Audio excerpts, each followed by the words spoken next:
Namaskar friends, how are you? Does your child get angry again and again? Do they shout at every little things and they become very stubborn over the smallest issues?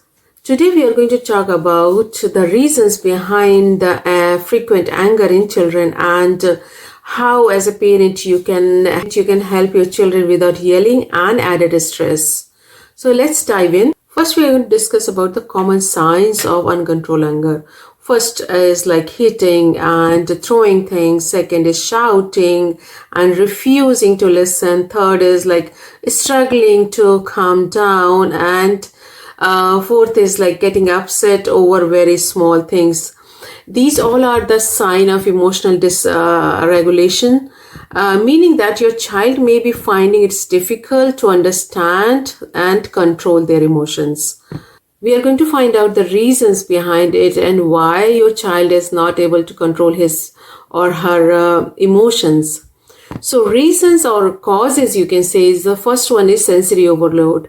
Some neurodiverse children can't bear the sensory overload and they get angry over that. For example, loud sound and bright lights and crowded places. So you have to look that if your child is neurodiverse and is facing some issues, sensory issues, so you need to actually note down when this happened and why this is happening, so you in a better place to understand that.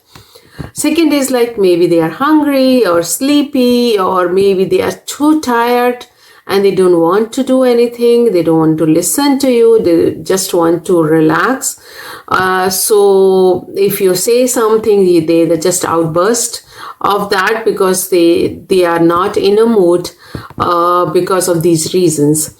And sometimes it's like too many commands. Like if the child is tired, if you give 2-3 commands and their brain is not able to actually process that in that speed, and so they get frustrated because they feel overwhelmed and they feel like powerless. So it's very important to understand that you don't give the commands with too many commands. So one command one time is good, because overwhelming of commands can increase their anger and frustration. Next is like biggest emotions and small vocabulary. So especially in the small children, they don't have vocabulary to express their emotion, or they give the name of to that expression, that emotion. So they feel they can't express, so they just get angry and start shouting. Next is lack of control. They always being told what to do.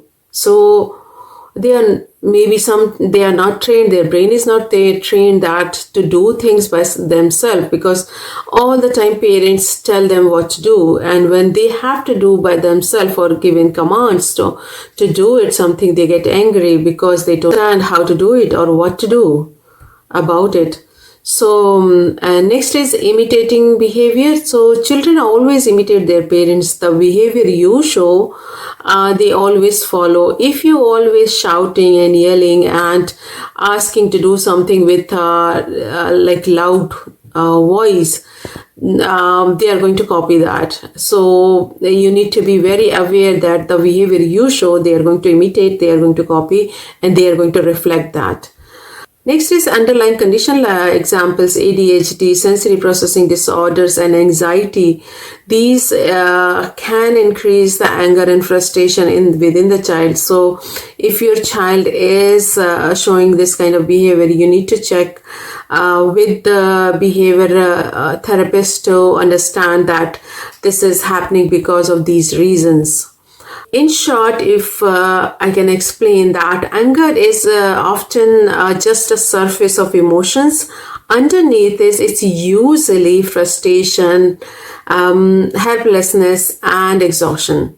So whenever your child is showing some anger, you need to find out the emotion behind it. You need to find out the reason behind it, why this is happening, and what emotion which your child is not able to express and he's shouting and getting angry. So I'm going to tell you 7 practical tips which you can use to control and teach your children how to control their emotions and how to express their emotions. So the first thing, and I say each and every my video, that you have to deal with calmness. Okay, so stay calm. So the calmer you are, it is easier to manage by you, because if you can regulate yourself, you can teach them to regulate themselves. So it's very important to stay calm. Second is that if your child is quite young, or maybe some neurodiverse children who do not understand the emotion or the name of that emotion, so you have to give the name of that emotion. So you have, if they are angry, you have to put into the words, okay, you are, it's look like, you have to say like, it's look like you're very angry and you're yelling because you need something, right? So if you ask that kind of question, so they get the word, they get the name of that emotion. Third one is give them choice, not the command. So don't give them command always. Give them a choice, because when you give them a choice, they feel like they have made a decision, for themselves, and they feel really powerful because they took a decision, they made a decision for themselves. So, and it's also increased their self-confidence. So give them choice, like would you like to have your juice in a red cup or blue cup? So that kind of like, this is just an example, but you can use in any scenario or any situation.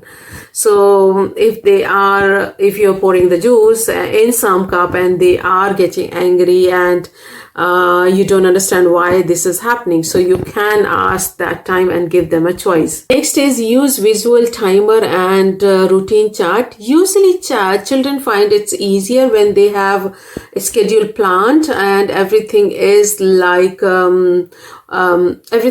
what to expect and what so they know their routine and they know how to do and what to do next. So and also you can prepare by yourself. Even online, lots of feeling charts are available, so you can actually print those out and you put it in your child's room or your living room, and or maybe on the fridge, and every day you can ask them about their feeling, or tell them whenever you have a kind of feeling like angry or frustrated, they put a sticker on that, and maybe you buy something magnet one which they can move around. So it's actually in this kind of chart actually help in 2 ways. First is that they start to naming their emotions, and the second is that you understand better, okay, today how you have to deal with this, okay, how you're going to teach them, how you're going to train them to understand and how to deal with this emotion, okay. Next is create a calm down corner. So no punishment, no timeout or anything like that when they are getting angry. You just send them some place which is calmer, and tell them, okay, go and sit down, and when you calm down, I will come and talk to you. And or when you calm down, we will discuss about it. It's just like a cozy corner where they just cool off peacefully. Number 6 is like talk after the storm, not during. So when they are angry, when they are shouting, throwing things, don't talk that time, okay? So you can talk when they settle down, they calm down, then you can discuss, because there is no point of discussing that time because they are not going to listen. And whatever you say, it's not going to actually, it may increase the outburst. Only talk what happens when they calm down, not at the peak of their emotion. Number 7 is model healthy emotion expression. So to give them a word to understand and express their emotions. So you need to tell them, that behavior you need to follow at home as well. So for example, if you are upset, you are angry, so you can say, okay, I am upset at the moment, I need a moment, can you come later and talk to me? So if you say that, they learn that when you are angry, when you are upset, you need a time to calm down.